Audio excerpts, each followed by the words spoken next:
I made this video in response to a comment that I had got dealing with moving water from one reservoir to another. Most of the time when we're doing a HEC-ResSim model, we just release water from the reservoir and we just let it continue downstream. However, in this case, the user wants to move water from a reservoir to another point in the system. In fact, they wanted to move it to another reservoir. So right now I have a diverted outlet going to a junction that's just upstream of this reservoir. So in order to put this diverted outlet in, I use the diverted outlet tool that's in the Reservoir Network Module. So I'm going to go over to the simulation module and we're going to look at the results of this. Let's take a look at the inflow that's coming in upstream. So in this case we have 500 CFS. It's a constant 500 CFS coming in at the upstream end of this model. We can go and look at the reservoir properties. I have a controlled outlet that will have the water continue downstream of the model. Downstream of the reservoir. And that has a constant capacity of 10,000 cubic feet per second. And here's my diverted outlet, and that has a capacity of 1,000 CFS. So if we go look at the results, we can see that this is top of conservation. So we start in our flood pool and immediately there's no rules in the model, it's just flow through. So it'll drop it down as quickly as possible. So it's using the full capacity of 11,000 CFS. So remember, there's 10,000 CFS traveling directly downstream of the reservoir through that controlled outlet, and then 1,000 going out. Once it reaches top of conservation, then it just passes inflow, which is 500.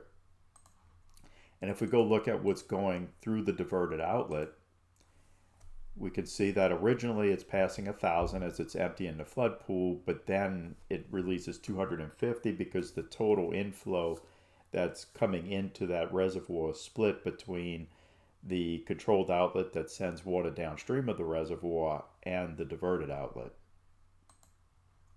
And if we take a look at what's going on at this junction, you can see that it also had 500 CFS coming in at the upstream end. And but the total flow, when we take into account what's going through the diverted outlet, was 1,500 CFS initially as it's emptying that other reservoir or getting it back down to top of conservation. And you can see it drops down to 750 once it's at top of conservation. Diverted outlet's only sending 250. And if we look at the upstream junction of this reservoir, we can see that the numbers are exactly the same, which is what we would expect to see. Now, the user also had a question about, can you make a diverted outlet go directly to this junction in the reservoir? And I believe if I understood the comment correctly, there was an issue with doing that. So let's see if we're able to do that. So we're going to hold down our control button. We're going to click on the reservoir, release our control button, and we're going to go to this junction. Okay. We got to put in some information about this. So we're going to click on the reservoir and we're going to give it a capacity. So this is the other diverted outlet that we have.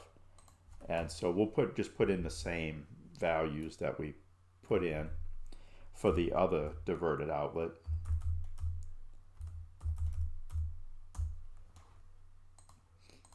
The only other thing I want to do is just go to the alternative editor. And I'm going to have to put in some lookback data. So we'll just, and this is just an initial release that's going through the diverted outlet. So we don't want to leave that out because we may get an error. It may default to 0, but it's good to have a value in there. Okay, so let's see if this works. The user was saying that I believe that they had to put in a dummy local flow into this junction in order to get it to work. So I wanted to test that. And yes, we want to save this. And you can see when we go over to simulation, that diverted outlet is not in there. So what we need to do is do a replace from base directory. So remember, if you make a change in the Reservoir Network Module, and you want to apply it to the simulation, you do a replace from base directory. This is all alternative, this WDO. And now you can see that that diverted outlet now appears. So what I want to do is simulate it. I'm going to just put in the same values. I'm going to simulate it, and I'm going to see if I run into any kind of issue with doing this. Okay, so now again, remember we have 500 coming in, and my expectation now is that we should have, so we are getting 12,000 now to go out of the reservoirs we're emptying it. Remember before it was 11,000, but now we added 1,000 CFS of capacity. So that seems to be behaving correctly, and then once it gets down to top of conservation, you can see that it still passes the inflow to hold top of conservation. So that part seems to work okay.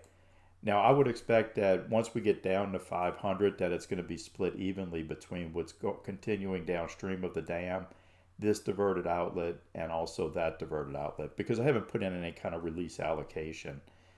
So it should just split everything evenly. So this should have about 166, 167, basically 1/3 of 500, and it does.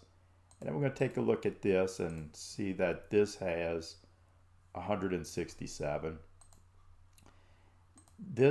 At this junction we should have we have the original 500 that's coming in plus the 167 once we get down to top of conservation. So this seems to be behaving correctly, and I think the user was saying that this is the one that wouldn't be behaving correctly, but you can see here that this is what we would expect to see, because we have 500 and then plus 2/3 of 500 basically, which would be a 166, 167 times 2. And so that would take us up to roughly 833.